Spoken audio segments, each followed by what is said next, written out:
Hello everyone, welcome to the third lecture of module 3, which is on inverter implementations and their design guidelines. The disclaimers remain same. So in the last lecture, we were discussing about the MOSFETs, their basic operation, and then we looked at how we can analyze or how we can make an inverter out of an N-MOSFET and a resistor. Now in this lecture, I would be discussing about how to analyze any two-element system. Suppose we are given two elements and we want to make, let's say, inverter or a non-inverting buffer out of it. So if we have any two-element system, how do we analyze the common operating point?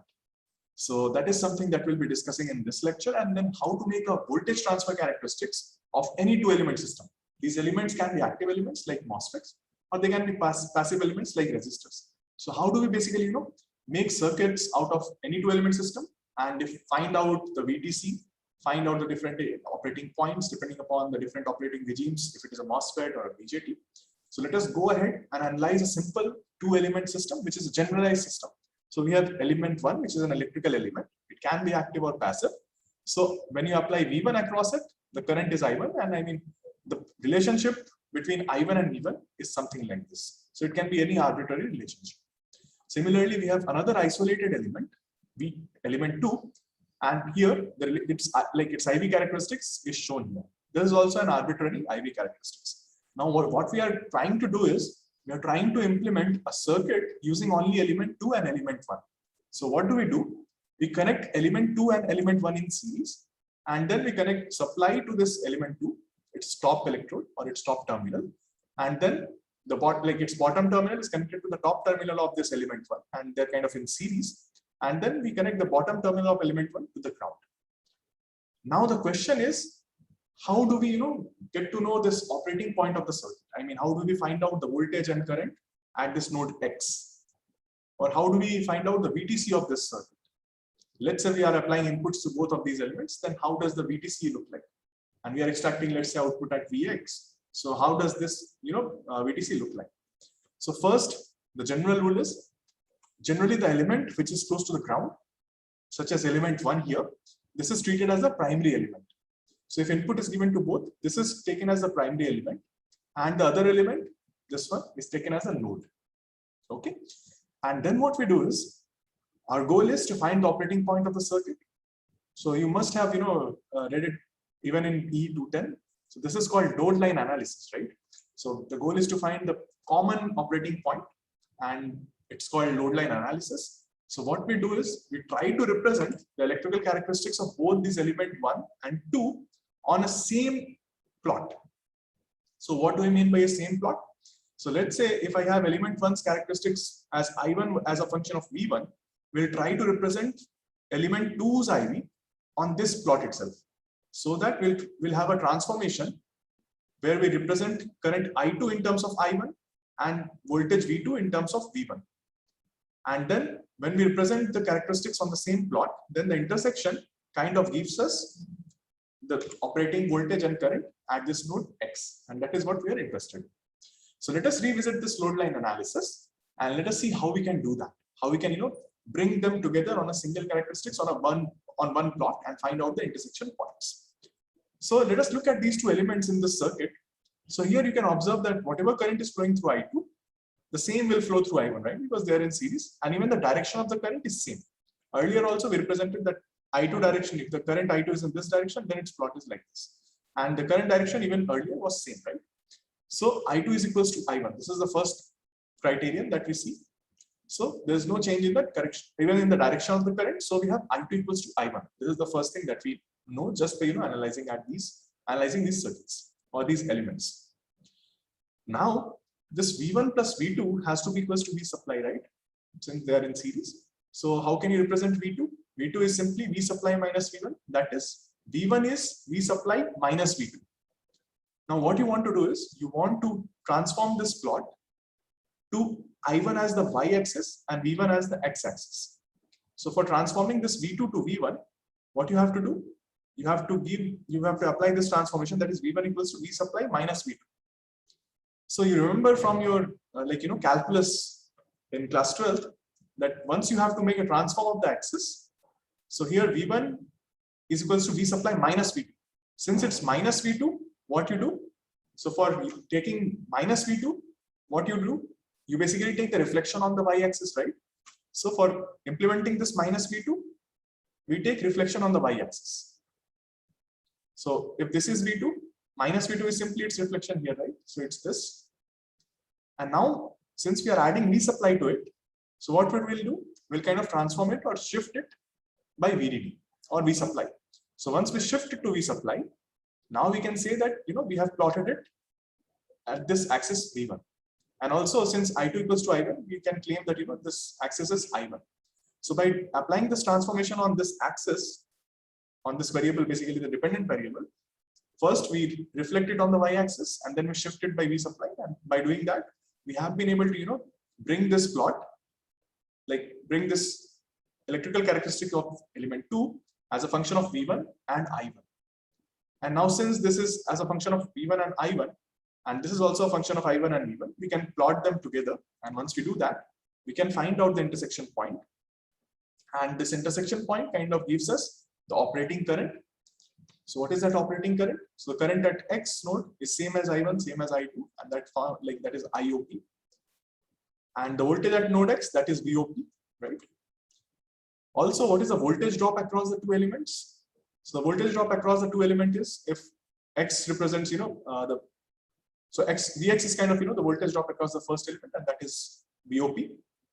And what is the drop across the second element? It's nothing but V supply minus VOP.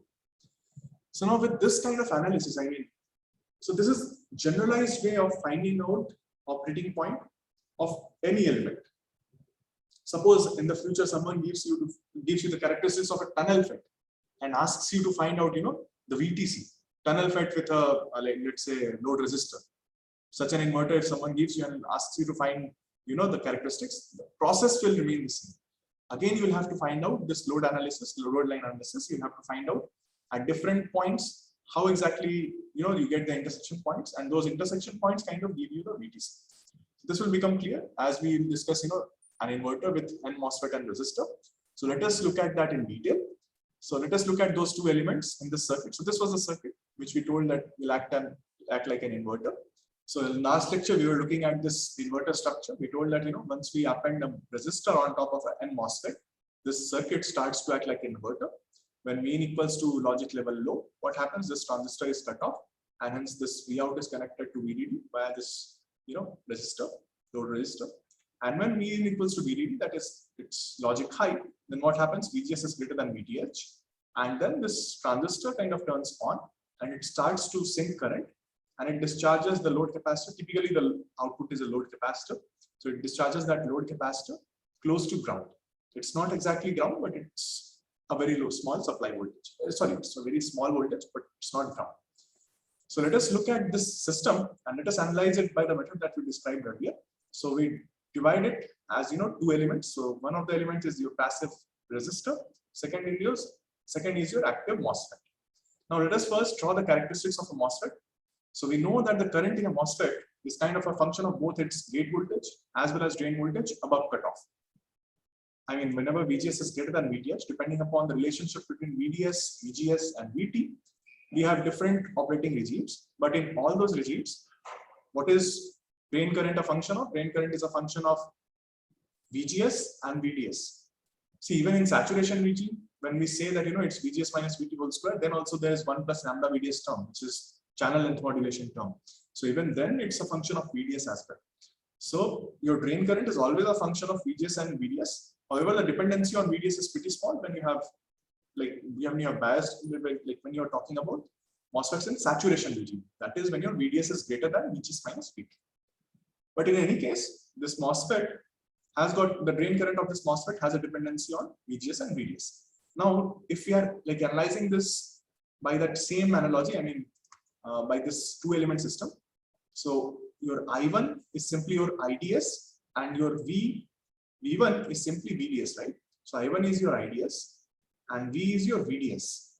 Here your I is your IRL and V is your drop across this RL, right?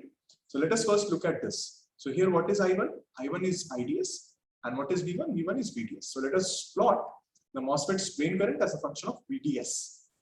That is I1 as a function of V1. So if you plot that, you will find that for different values of VG or different values of VGS, you have different ID versus VDS plots. So when your VDS or when your VGS is very small, VGS is less than VTH, you have almost no current flowing through it. So it kind of coincides with this axis, the x-axis. So VGS less than VTH, all the values coincide with this x-axis. Since the current is pretty small, close to 0. Now, as you increase the VGS below, like as you increase the VGS above VTH, you have some current flowing, right? So initially what happens? As long as the VDS is less than VGS minus VT, the current increases linearly. And then as VDS becomes greater than VGS minus VT, the current saturates. And this curve kind of gives you the plot of VGS minus VT. And you see that till this point in all the curves, the relation is almost linear, not pretty linear, but it's almost linear. And beyond this, the current saturates. So if you further increase the value of VGS, basically your curves start to shift towards top. Your saturation point also kind of starts to shift towards right, because then you will require a larger value of VGS minus VT because you're increasing your VGS. So VGS minus VT also increases. And since you are increasing the value of VGS, your effective current is also increasing. So you see that, starting from VGS below VTH here, which coincides with the x-axis, as you increase your VGS, your current is increasing, and also the voltage at which they are saturating, that is also increasing. So these are the two observations that you should make here. Now this is your plot of I1 versus V1. Now let us see the plot of I2 versus V2 or IRL versus V. So how does that look like? So for a simple resistor, what you have is, it's a linear current pathway. It's a linear plot, right? IR versus VR, it's a linear plot. Now, since they are connected between VDD and ground, and this is taken as a primary element since it's close to the ground. So what we'll do is, we'll take this RL's characteristics, that is I2 and V2, and then we'll try to shift the axis to make it with respect to V1. That is your VDS of MOSFET. So what exactly is the relation? So the relation is simply, your VDS plus this VR has to be equals to VDD, or your VR equals to VDD minus this VDS. So how do we, transform this VR axis to this VDS axis? What we simply do is, first we reflect it along this, first we have minus of VR. So we take the reflection along this y-axis, which is IR. So IR is also equals to IDS. So that is one of the constraints. One constraint is IR is equals to ID, and second is your VR is equals to VDD minus VDS, or VDS equals to VDD minus VR. So how do you represent this characteristics on VDS axis? So you first reflect it along the y-axis like this, and then you shift it by VDD. So once you do that, you have a characteristics like this. And now, since IR equals to ID, you can replace this by ID. And here, you already replaced it by VDS by taking that transformation along the x-axis. Now, you have these two characteristics. And what you need to do is, you need to just superimpose them on a single plot them on a single plot, and then find out the point of intersection. And those points of intersections would be kind of, your operating points. However, here, when you have different value of VGS, then you have different points of intersection. And those different points of intersection basically represent the value of this Vx, which is this Vout, at different values of VGS. So now let us look at what exactly is VGS and what exactly is this VDS. So VGS is nothing but your Vin, right? So the input that you are applying, that is appearing across VGS. So VGS is nothing but Vin, and VDS is nothing but Vout. So for each value of VGS, for each of these values, there would be some intersection with this curve, which you have transformed and plotted on VDS, plotted as function of VDS. So for each of these VGS values, you will have different values of intersection points. So all of those intersection points kind of give you Vout. So for different values of VGS, you'll have different Vout. And what is VGS? VGS is kind of Vin. So for different values of V, you have different values of Vout. And what is that plot called? That plot is called voltage transfer characteristics, right? For different values of V, what is the Vout that you're getting? So that is how we kind of find the VTC of any general system. So here it's just a MOSFET and a resistor, but even if someone gives you, a new exotic kind of transistor, and he gives you, these characteristics, it's I versus VDS or different VGS. It may not look like this, it may look like something else. And maybe the load is also replaced by some other exotic transistor or by some exotic element. Don't worry, what you have to do is you simply have to, first divide it as two elements, transform one of the elements, like the load which is on top of the primary element. You have to transform that, like transform its axis to the axis which is applicable to the first primary element. And then you just have to find the, different intersection points corresponding to different values of inputs. And that corresponds to, or that will give you the different operating points of the circuit, that is different value of V out for different values of P. So it's as simple as that. So now let us look at the VTC of this simple, N-MOSFET based inverter, where a resistor is the load and this MOSFET is the primary element. So let us first draw the VTC, or let us first, since we told that, we have to just superimpose this like load line of a resistor on this output characteristics of a MOSFET. So let us do that first. So if you do that, there would be several lines of intersection depending upon the values of VGS. So before getting into this, let me first talk about how exactly we do it for a generalized system, as I was discussing in the last slide. So first, we just look at the intersection of output characteristics for a particular value of VGS, that is V in, with the load line. And then we plot V out versus V and mark it there like this. So don't get overwhelmed right now. Let me start with my pen and explain it to you, explain these characteristics to you. So let us first look at V in equals to 0. So V in equals to 0 means VGS equals to 0, right? So when V in equals to 0, VGS equals to 0, I told that, ID versus VDS will look something like this. It follows this x-axis, right? So if it follows this x-axis, and this is the load line, where is it intersecting? It's intersecting only here. So if V in equals to 0, ID is 0, and this load line of resistor is intersecting only at VDD, which is VOH now. So V in equals to 0, the intersection point is what? It's VDD or VOH. And we know that the intersection point kind of forms the operating point. That is, it's the voltage at this node X. So the current here is ID, which is 0. And what is the voltage here? Voltage here is also VDD. So when V in was 0, then we get VDD as V out. So we plot it here in the VTC. So when V in equals to 0, almost no current flows through it, or there's no current flowing through it. So it is following, the x-axis, and the point of intersection with the load line of this resistor is this VDD point. And this kind of represents V out or the VDS, right? Vx to be precise in the previous discussion. So V in equals to 0, we get VDD as the V out, and I is 0. Now let us go for a voltage which is just less than VTH. So even if it is less than VTH, the current is almost 0. It will still be following this x-axis, and still the intersection with this load line will remain this point only. So even when you increase your VGS, but it is below VTH, what happens? Your characteristics are still coincident with this x-axis, and the point of intersection is only this, VDD point or VOH point. And what is this point? So if it's VDD, what does it represent? It represents V out, or the voltage drop across the first or the primary element. So as long as VGS is less than VTN, you have only one point of intersection, which gives you I equals to 0 and V out equals to VDD. So even when VGS is less than VTN and it's close to VTN, then also the point of intersection is same, and that is the value remains same, equals to VOH or VDD. So it's VDD here actually.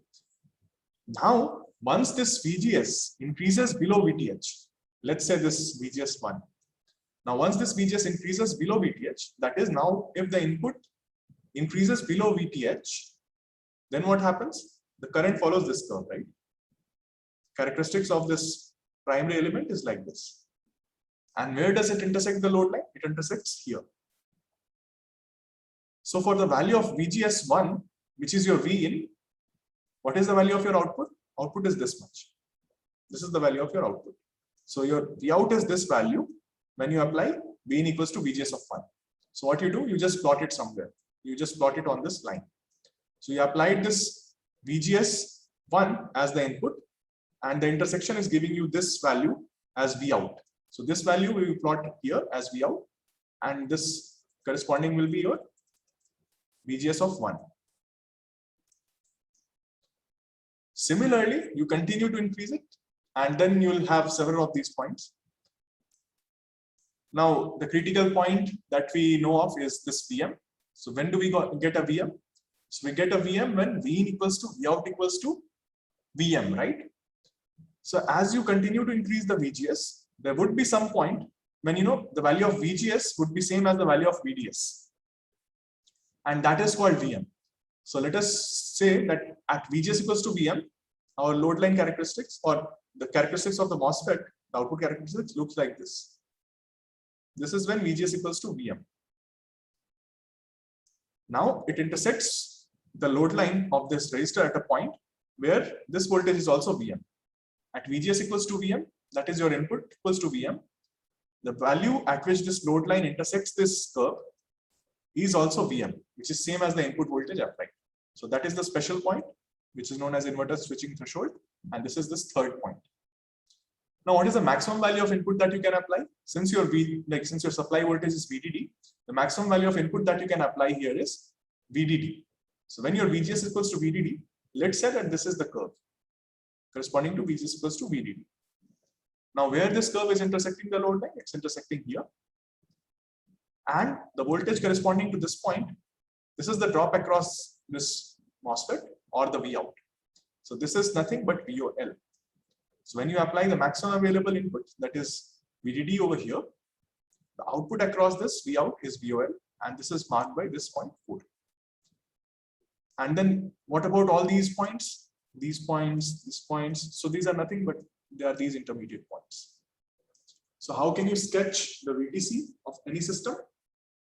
You just look at the intersection of output characteristics for different values of input, that is different value of VGS, and then mark it in this plot of Vout versus Vin. What is your x-axis here? X-axis is nothing but Vout. And what is this? What are these different curves? They are for different values of inputs or VGS. So for each of these values of inputs, you get one intersection point, and that intersection point, wherever it cuts the x-axis, that becomes your Vout.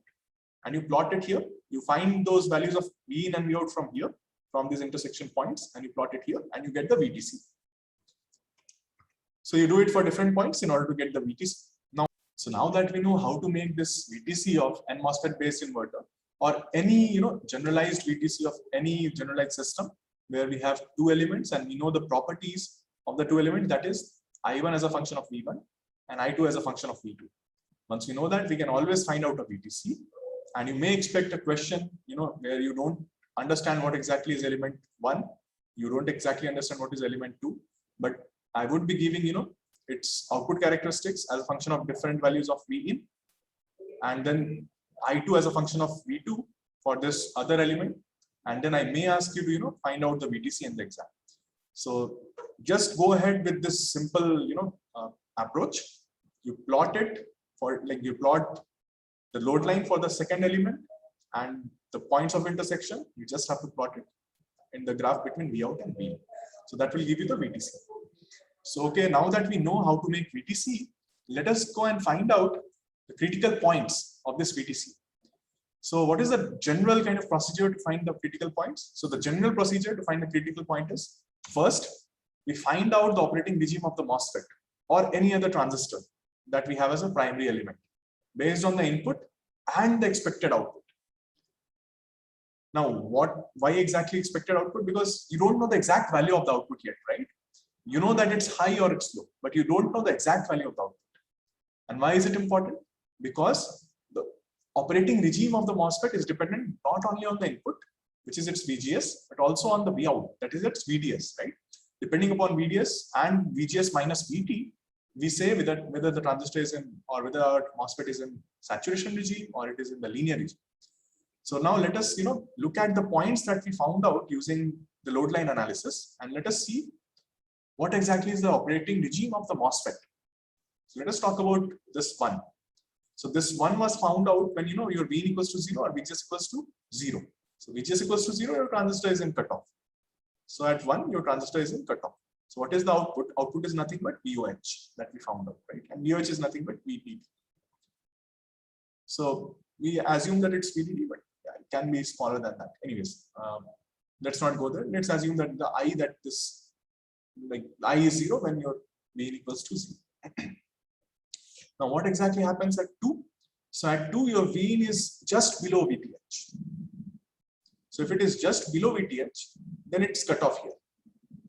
Now if your Vin increases beyond VTH, then what happens?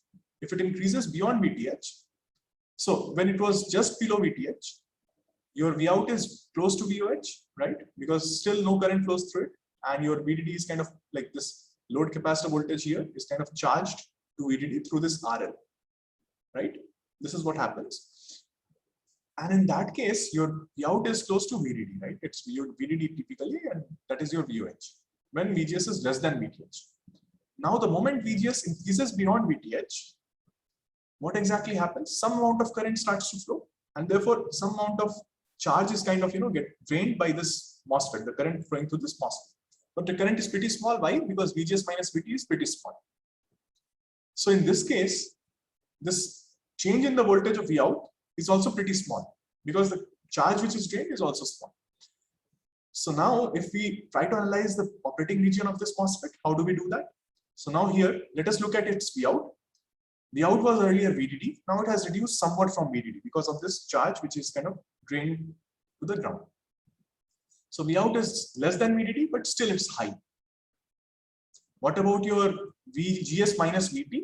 So VGS minus VT is pretty small because we have just crossed VGS, like we have just crossed VT. So VGS minus VT is pretty small.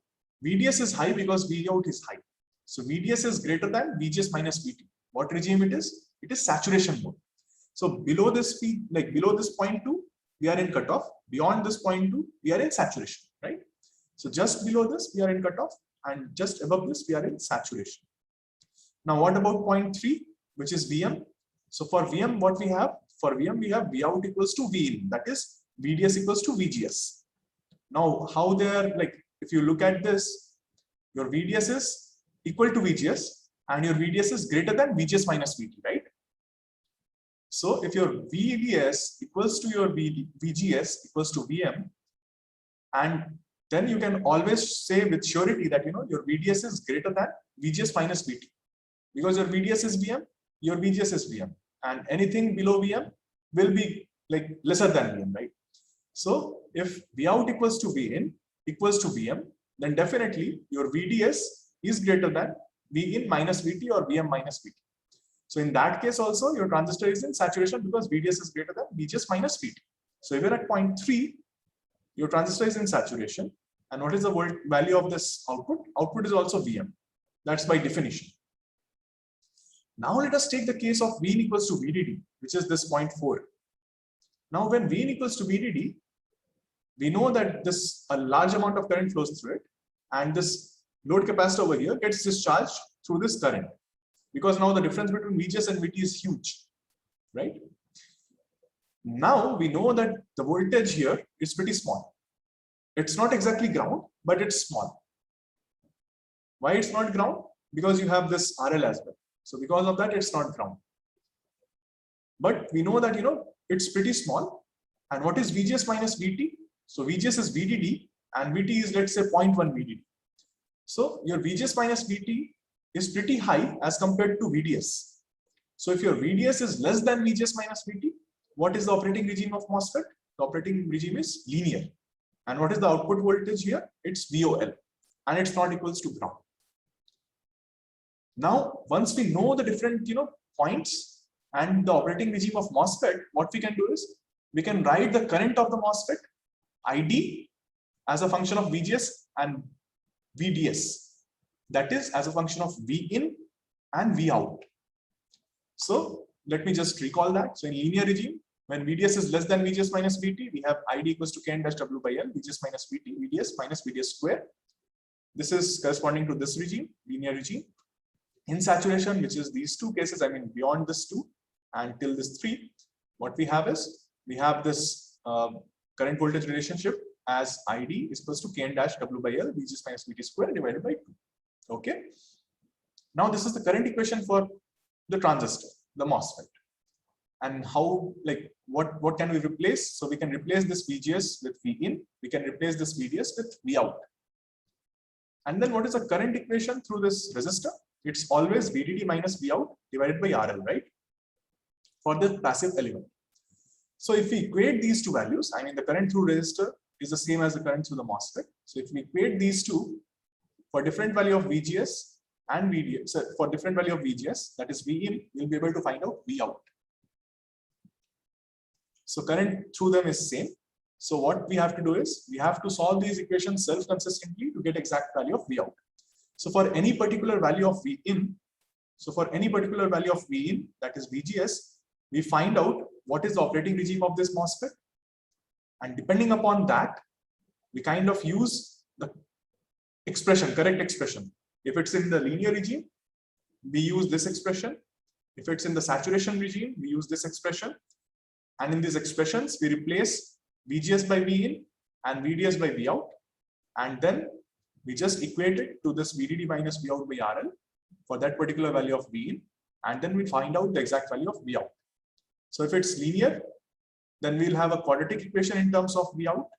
If it is, saturation, then we'll have a simple expression in terms of Vout.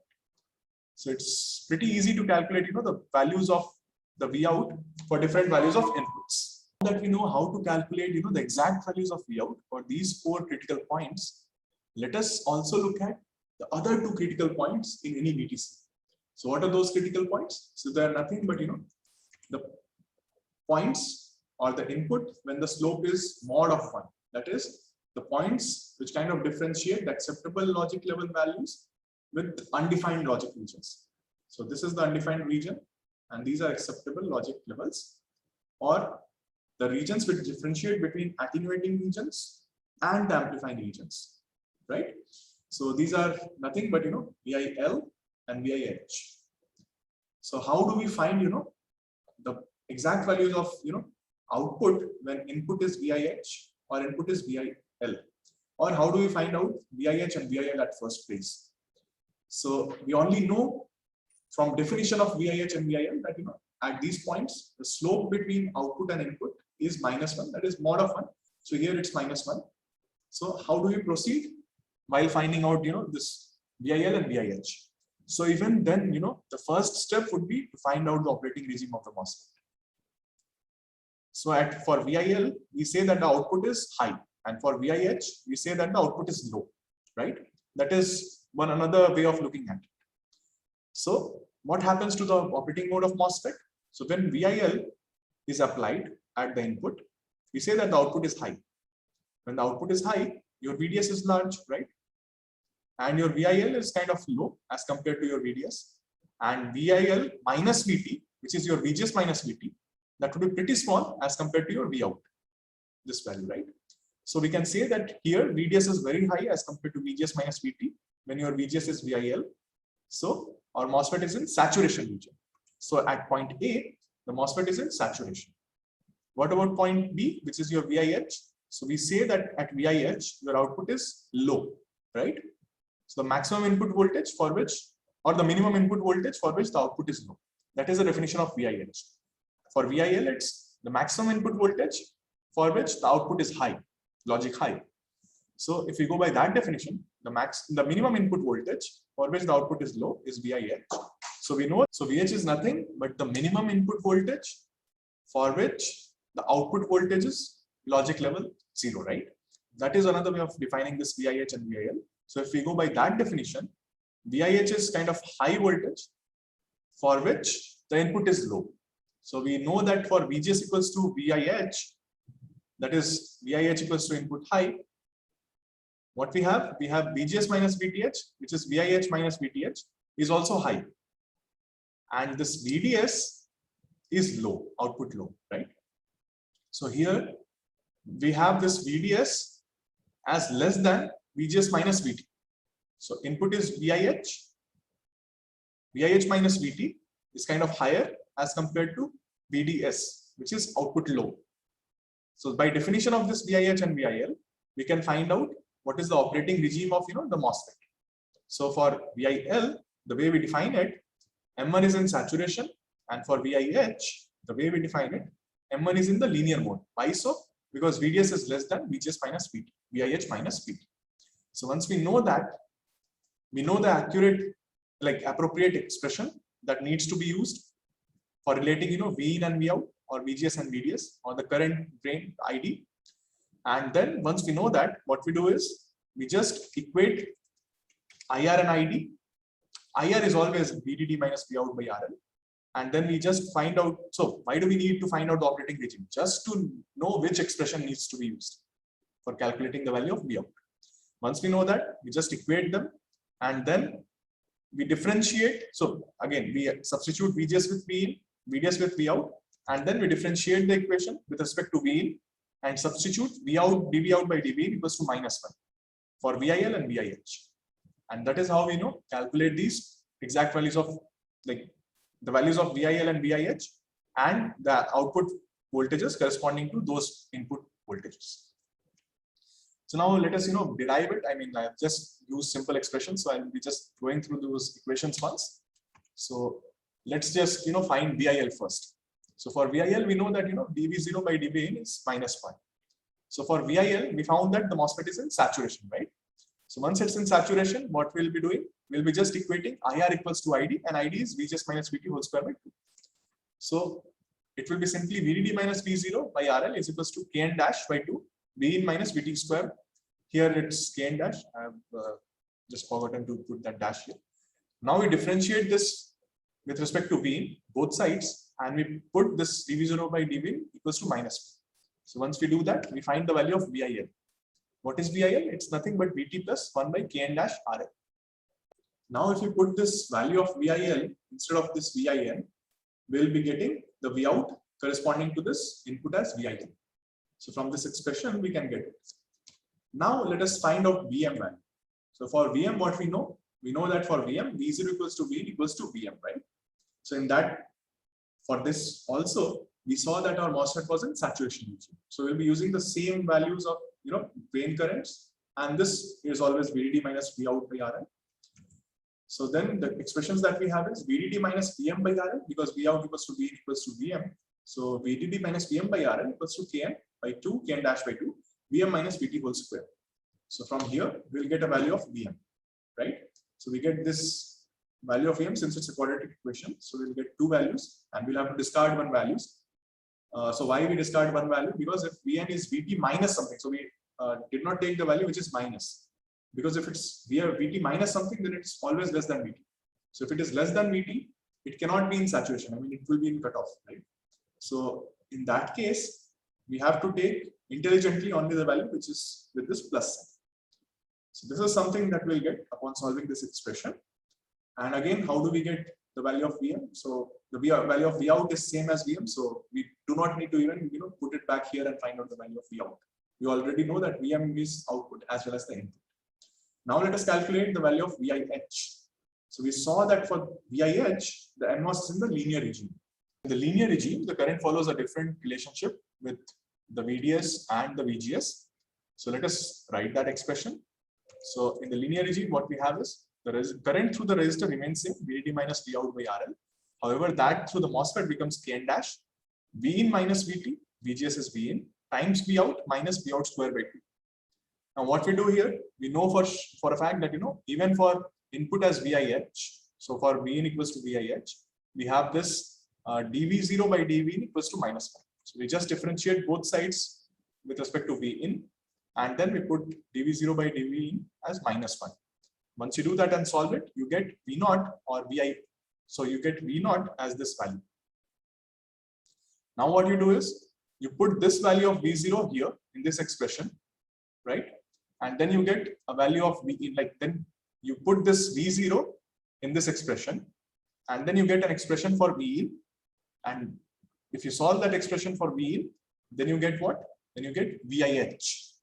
And once you get that value of VIH, you just place that value of V in equals to VIH here, and you get the value of output, exact value of output when your V in is VIH. So this is how, by self-consistently solving this IR equals to ID, depending upon the different operating regime of MOSFETs, we can find out what exactly is accurate value of the output voltage, and we can find out or plot the VTC.